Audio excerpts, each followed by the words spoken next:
Welcome to the Irish Farmers Journal Weekly Podcast, brought to you by Ornua, the home of Irish dairy. Hello and welcome to the Irish Farmers Journal's Weekly Podcast. I'm Thomas Hubert, Digital Editor. After 18 months of a crunch between high feed costs and low pig meat prices, many pig farmers are on the brink. One of them is Frank Brady from Cootehill in County Cavan. He told Irish Farmers Journal news editor Patrick Donohoe that he is weeks away from closing down his business. The end of 2014 was an exceptionally good 6 months. We can't be always whinging. It was a very good 6 months. It was 6 months in which we actually got to fill in a little bit of the holes that had been created by the 4 or 5 years. But since the end of 2014 has been absolutely dreadful. So explain to me what has happened since the end of 2014 into 2015, and at a time where pig farmers like yourself are losing thousands a week compared to 12 months ago. It is probably the perfect storm. Russia came and closed, which meant 25% of the European pig market was closed to them. We all got our vaccines. We had a case of blue ear there 2 or 3 years ago, and then that welded on to the next disease because of not being able to have any resistance. So the two things led on to each other, and then now in the last year we've got the vaccines right, we've got our performance back up. So every pig farmer in Ireland is really producing at the top level. It's not going to last, it's not sustainable. Some of the virus will come in and bring it down again, but at the minute, because of all the high genetics from the Dan bred and all these quality pigs that came in from Denmark, we're all producing 27, 28 pigs per sow when it used to be 22, 23. So sow numbers might have stayed the same, but the actual production and the actual weight of the pig has gone up. So it's feed prices, it's the Russian market, a pullback in China, and an overproduction not only here but across Europe. Yeah, an overproduction all over Europe. We're at 107% in Europe. Or we were, I think we're well back now, but we're at 107% at the height of it last year. And once you go over 100%, supermarkets and all these can give you basically what they want. You take it, when I started in this game, we were getting 42% of the price of the pig. We're now down to 18, 19, 20% of the price of the animal. It's not sustainable. It's not going to happen. There has been a major influx of the smaller people. When I mean smaller, which is amazing to say, it would be the 2 to 3 to 400 to 500 unit sows, which means that the worrying thing is that we're next, the fellas in the next tier. And where does it stop? Are we going to be left with 6 or 7 pig farmers in the country? So be it, and then maybe contract fattening for them, which is not going to work either. So it's a worrying time. Where we go from, I don't know. Yeah, and just give us an insight into your own situation. I said losing thousands per week compared to last year. How long can a medium-sized pig farmer like yourself survive? Yeah, I've been very lucky. I had a very good Pat Butterley, Barry Hyland and Rona MacDonald have been exceptionally good, and they've seemed to grasp what is needed. The Mellors probably have been as helpful as they can. I think they could be a little bit more helpful with the price of the product. Where are we going? I don't know how far we can keep going, but you have to try and keep going because we owe that much money. If you go, a lot of people will be left. Whereas you always keep hoping that there will be a price rise.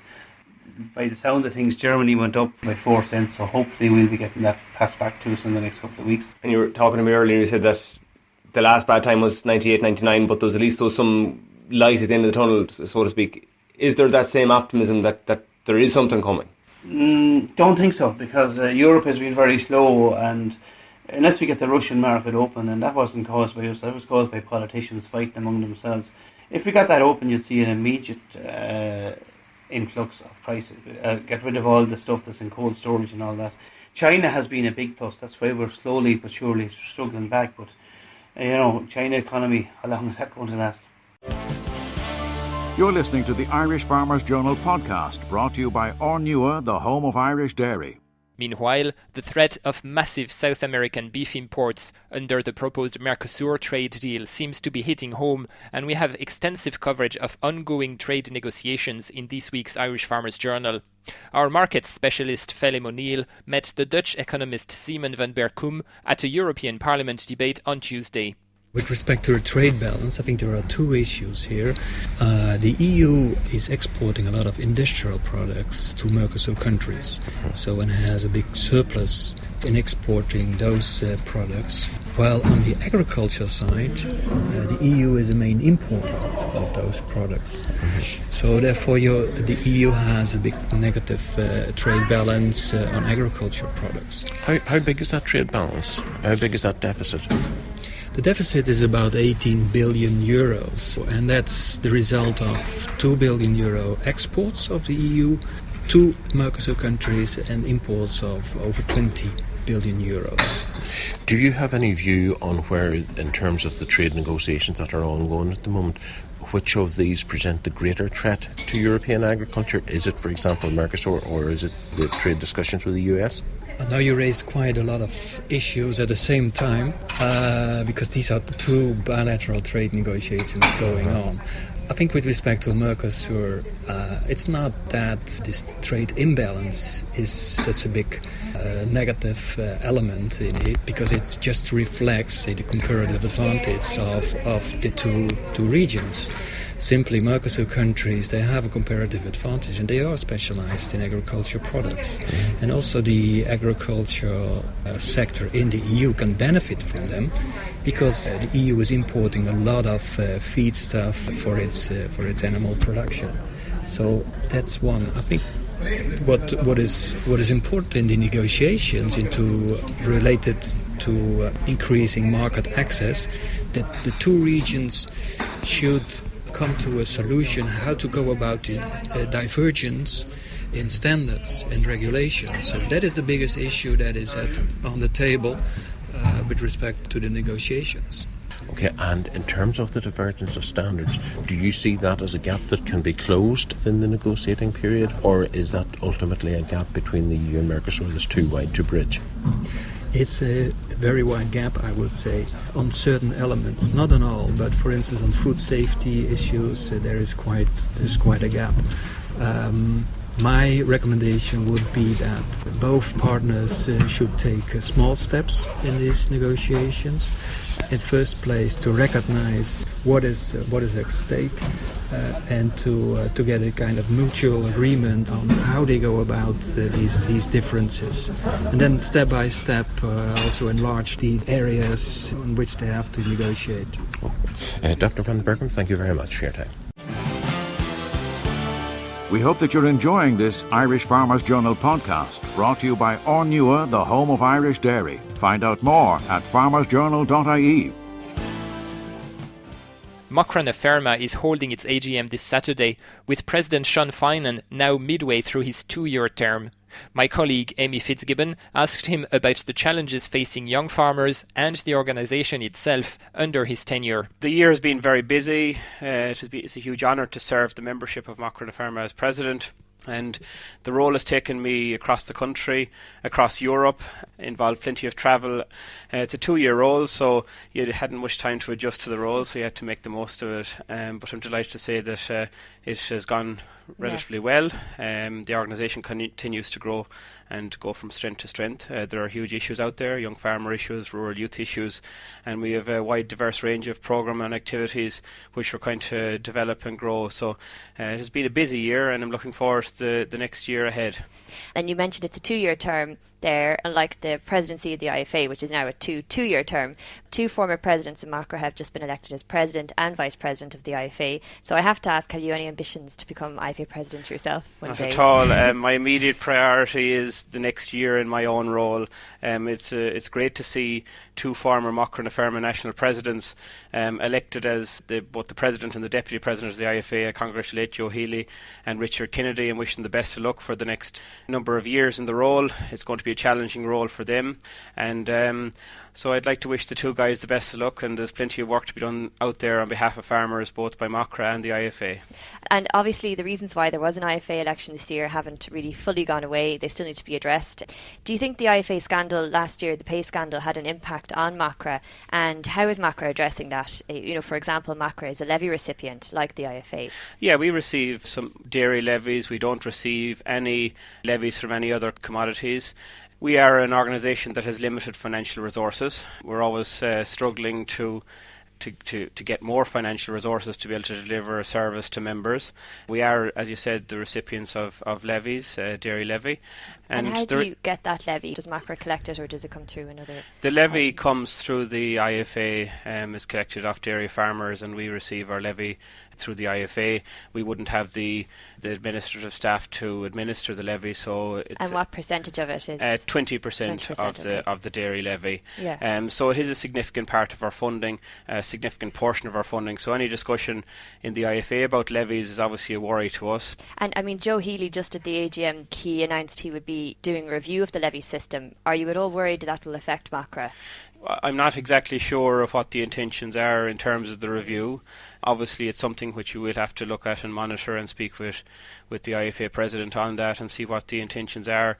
It is a worry about some drop-off in levies and also about any review of it, but at the same time, the system has to work, and everything, I suppose, by its nature should be reviewed. I suppose transparency is the key. Transparency is key. It's very important. So we'll keep an eye on the shape of the review, but it is a very important income stream for our organisation.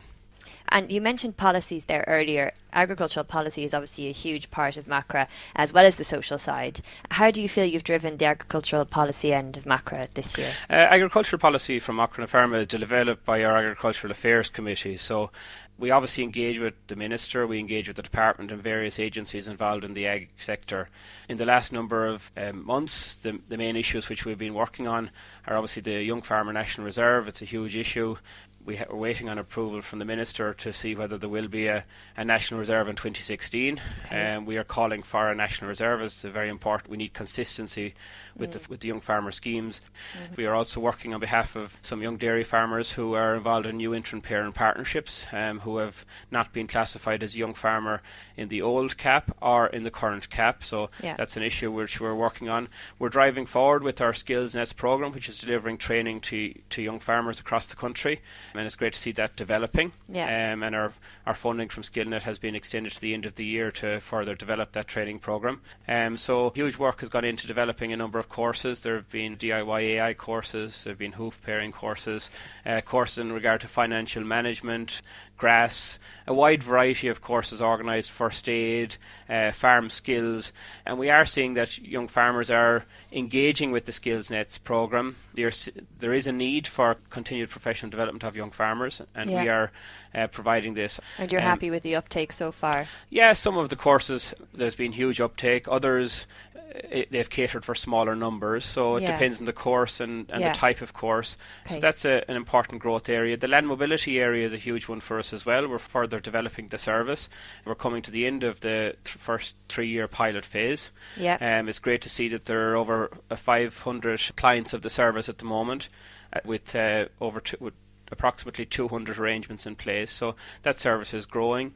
And it was praised as well by the EU Commission report on young farmers recently. Access to land is the biggest issue for Irish young farmers. It's a huge issue, and it's a huge issue across Europe as well, from reading that report, and I'd get that as well when I'd be attending some CESA working groups where young farmers would talk about the issues which affect them in their home countries, and access to land is a huge issue. So we identified as part of this service that there was a need to provide opportunities for young farmers. This is providing opportunities for young farmers to get involved in collaborative farming arrangements, share farming arrangements, long-term leasing partnerships. So this is providing a very valuable service.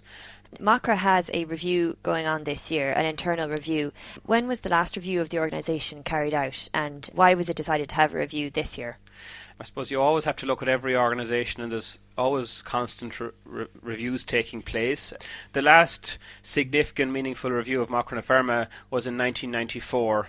And it's a long time ago. It's a while ago. There have been various other reviews done in the meantime. We are part of the National Quality Standards Framework, which is part of the Department of Children and Youth Affairs, and it is a requirement for us to be involved in that process as a result of getting funding from the Department of Children and Youth Affairs. We're actually just starting or commencing our second phase of that process now. We've completed phase 1 over the last number of years, and as part of that we have to complete a strategic and operational plan for the organisation organisation for the next 3 years. Okay. As part of that, we decided to carry out a review of the organisation because the organisation has got very busy over the last number of years, and obviously members have priorities. They want particular aspects developed further, and it was just a full review to feed into the process of completing the strategic and operational plans as a requirement of the National Quality Standards Framework. I suppose it's as good a time as any. It was the very important IFA to also complete having it. a review this year. They did the review. It's very important that we completed the review. The main outcomes of the review would be that we actually focus as an organisation on outcomes, and that's a key requirement of the National Quality Standards Framework, that if we're doing a competition, a young farmer competition, or that we look at how they're benefiting from doing the competition. To see if they're worthwhile, basically, carrying out. Yes, and to see are we delivering on the outcomes that we set out for the competition. And speaking of outcomes, there was a bit of a hiccup the organisation had last year with the mental health calendar debacle. The calendars that it sold, Macra took the proceeds, and then the Walk in My Shoes calendar, those proceeds went between Macra and Walk in My Shoes. Members weren't aware this was the arrangement that was in place. Do you feel that affected the association at all and your presidency? Yes, mistakes were made with regard to the calendar. We addressed the issues at the time, and proceeds of all calendars were split with Walk in My Shoes. We recently presented a cheque for €10,678 to St Patrick's Mental Health Foundation Walk in My Shoes campaign. Okay. And they were obviously delighted with receiving the money. We have apologised as an organisation for the issues which were associated with the calendar, but the Rural Youth Committee continues to work on issues surrounding mental health, and it is a huge issue out on the ground, particularly in rural areas where people might feel isolated. And of course, Macra itself is a registered charity. Macra itself is a registered charity. We always try and promote positive mental health by encouraging our members to take part in our key activities, our 6 key programme areas, and get out and meet fellow young people and get involved in the activities. We ran a very successful mental health seminar at our national conference and rally last year in Cork, and that really was encouraging people that might have difficulties to start a conversation, to encourage them to speak and talk with people that could help them, and also to understand and make people understand that, you know, any of us could have difficulties at any time, and the importance of communicating and talking and realising that there is help and support out there for people which are affected. So the main lesson, I suppose, to learn was it was communication, as you say, is important, but also in a way communicating to your members how exactly it was working. I think in all organisations communication sometimes can be an issue, and some lessons have been learned from the mistakes that were made associated with the calendar. And finally, Sean, what are the big goals you set yourself this year? What are the main things you would like to see happen? For myself, the first priority is to work with the National Executive Committee to get a new chief executive for the organisation. There's issues out there with regard to income. At the moment, with a lot of the commodity prices under severe pressure, we as an organisation need to represent our members and fight on behalf of them. We also need to understand what them issues are by engaging and working and further developing our young farmer groups so that they can, as a representative organisation, we can be fully aware of them issues. Access to finance is a huge issue, access to affordable finance, access to land, to further develop the land mobility programme beyond the pilot area, further develop the young farmer training side of the organisation, work with the Rural Youth Committee to work on promoting positive mental health and the whole mental health area as it affects young farmers as well. That'll keep you busy, definitely. Yeah. Okay, thank you very much, Sean. Thanks very much, Amy. The Irish Farmers Journal Weekly Podcast, brought to you by Ornua, the home of Irish dairy. Last week's Irish Grassland Association Beef Conference was all the more important with difficult grass growth this spring. Micheál O'Leary from Teagasc Moorepark was one of the speakers. He told William Conlon that while most farmers are good at measuring grass growth, they must get better when it comes to making critical decisions. I suppose the main thing is really to ensure that you have a sufficient amount of nitrogen applied to each paddock in the farm, because without this additional nitrogen you're not going to grow grass. It has been a difficult spring throughout the country, doesn't matter whether north, south, east or west. Soil temperatures are probably definitely a degree behind last year, if not a degree and a half, so this is having a knock-on effect on growth rates.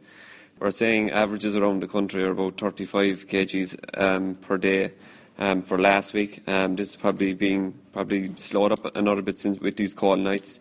But definitely if they can get stock out grazing and to make sure that nitrogen is up to date and that they're practicing a rotation, it should definitely help growth rates on farms, that you're giving a paddock time to recover in order to get the grass cover back up on it again. And there's an image that there's only certain areas in the country where you can grow good grass or grow large quantities of grass. Are you finding this with pasture base? Well, with kind of pasture base is highlighted that there's huge potential around the country, whether you're in the south or up the east, up the Midlands. It's majorly down to management. Definitely stocking rate would have a role to play with it as well. These high stocked farms are growing high volumes of grass as well. They're probably applying a lot of nitrogen to get these high yields as well, but location before was probably the biggest reason why farmers didn't grow these high volumes of grass, but pasture base has highlighted in the last couple of years that it's down to management mainly. Thank you, Michael. The conference also featured Glasnant Morgan, a Welsh suckler and sheep farmer. You can read all about his model in this week's Business Sense pages, and he told William Conlon about his experience mentoring young farmers. This is the second mentoring scheme on board now, but it's not as good as the first mentoring scheme I was involved with. On the first scheme, it was over 5 years, where mentees could have 50% funding up to a maximum of £30,000 to put up a shed, a machinery handling unit, lime, phosphate, potash, etc. They had to do a business plan, but there was 80% funding for that. So as a mentor, I was able to see that business plan and the farm accounts, and you can read a lot from accounts. In the majority of cases, I could see that very little lime, if any, had been applied at all on the farm, and yet the fertilizer usage was huge.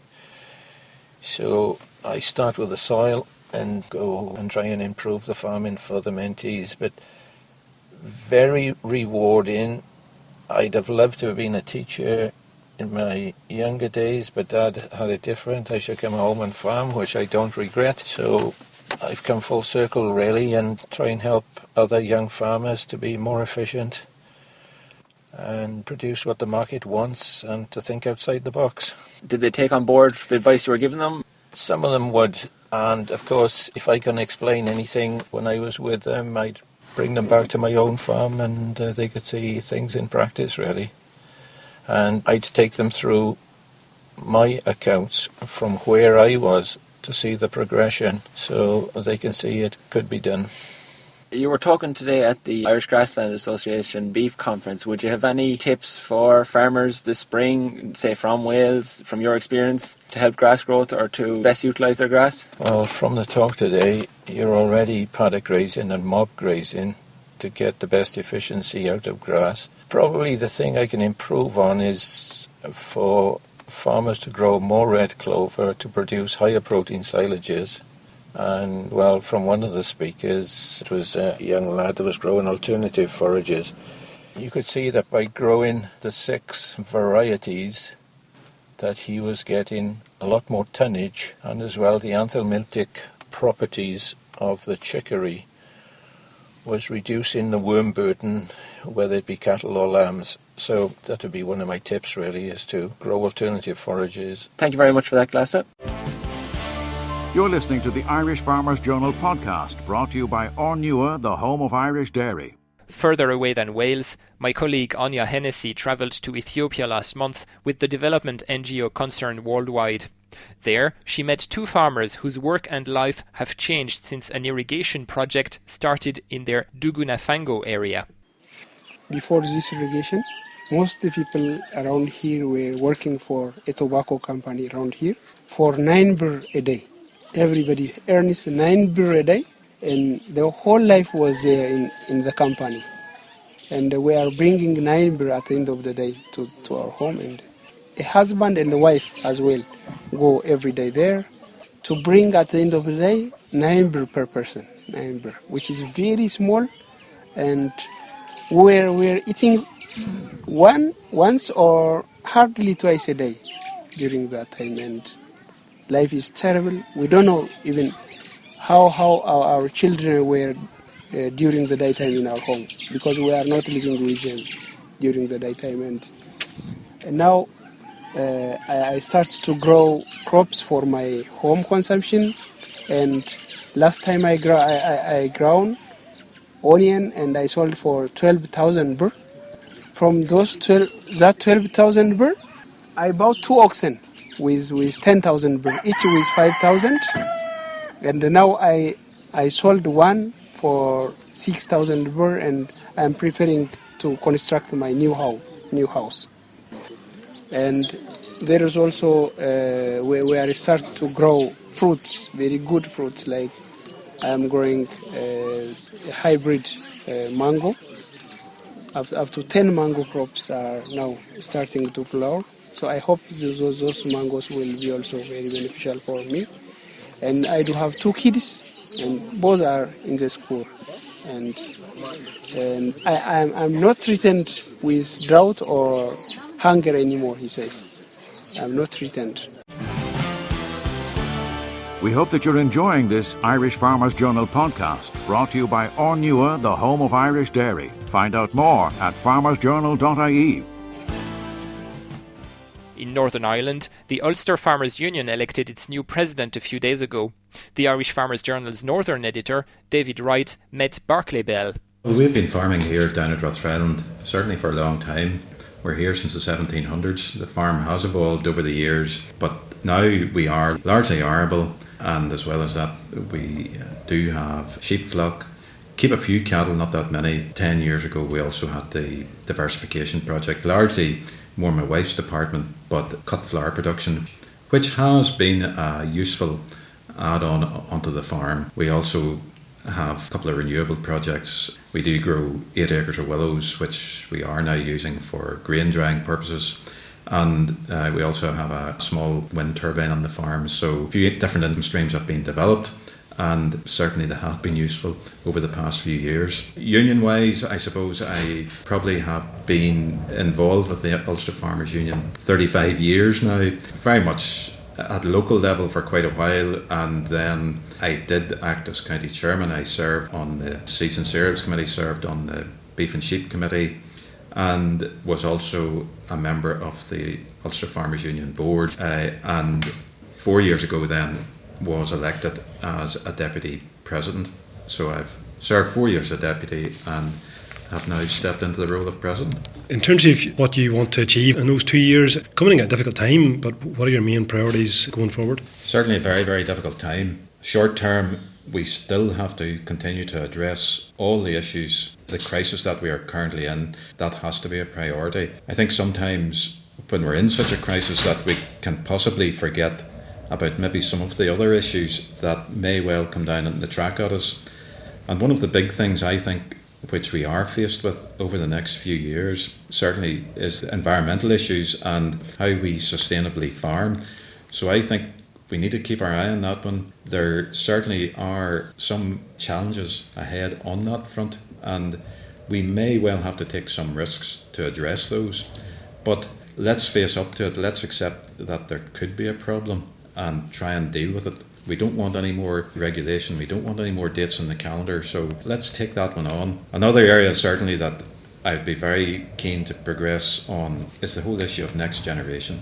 I think both for the industry and for our own union, we need the next generation.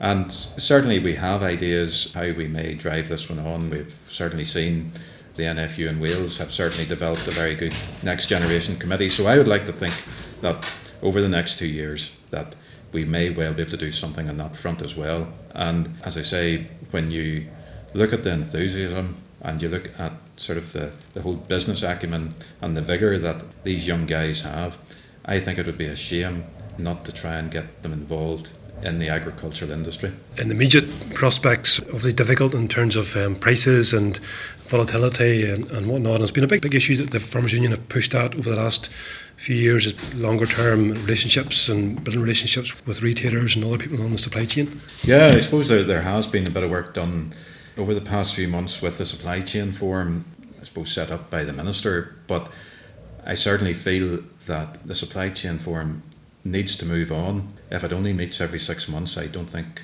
really it's going to achieve an awful lot. And we are going to have to see buy-in right through the whole supply chain, right from the retailers. I suppose the retailers as yet haven't attended the supply chain forum, and without them I think it'll be very difficult to make any progress. So we have to keep that one to the fore. When we're in a crisis, certainly farmers on the ground, they're saying, oh, things have to change, we have to look at things differently.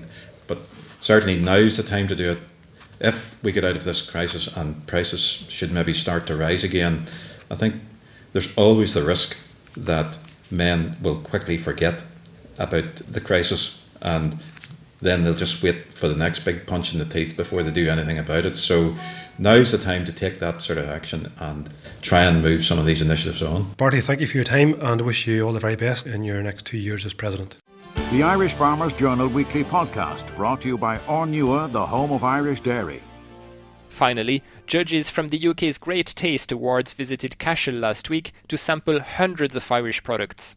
There, Irish Country Living editor Micheál O'Leary met butcher Pat Whelan of the Tipperary Food Producers Network and Great Taste judge John Farrand of the Guild of Fine Food. It's a great privilege and honour for me to invite the Irish leg of the judging of Great Taste here in Tipperary.